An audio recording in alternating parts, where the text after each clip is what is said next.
எங்கே போகிறதுன்னு தெரியாமல் போயிட்டுருக்கேன். நாம் எங்கே போகணும்னு சொன்னீங்கன்னா அங்கே போகலாம். எனக்கு தெரிஞ்சா நான் சொல்ல மாட்டேனா? அவ தான் நீங்க உங்க ரூட்ல போங்க, அவனா வந்து சிக்குவான்னு சொன்னாலே. மனம் போன போக்குல உங்களுக்கு எங்க போகணுமோ அங்க போங்க. அந்த பாஸ்கர் வந்து மாற்றானான்னு பார்க்கலாம். ச்சே, நம்மளோட பதவி, அறிவு, புத்திசாலித்தனம், ஐடியாலஜி இப்படி எல்லாத்தையும் ஓர வச்சுட்டு, ஏன் நம்மளோட மூளையவே கழட்டி வச்சுட்டு எவ்வளோ சொன்னதை நம்பி போயிட்டு இருக்கோம். இத நினைச்சா எனக்கே வெக்கமா இருக்கு. ஆனா என்ன பண்றது? அவ இதுக்கு முன்னாடி கொடுத்த தகவல் எல்லாம் சரியாதான் நடந்திருக்கு.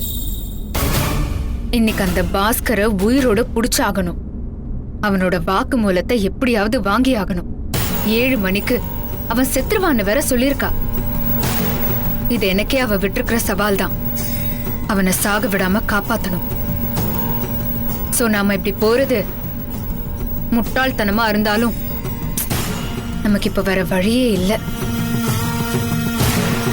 ஸ்ட்ரெயிட்டா போங்க. சரிங்க மேடம்.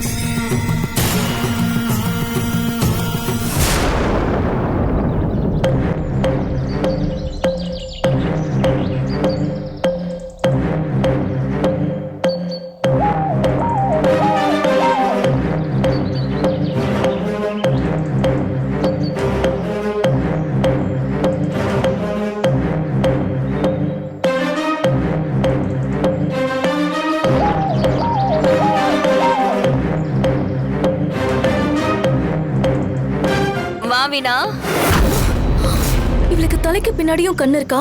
திரும்பி பார்க்காமலே கூப்பிடுறாளே.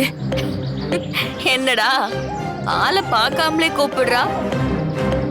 என் தலைக்கு பின்னாடியும் கண்ணு இருக்குமோன்னு நினைக்கிறியா?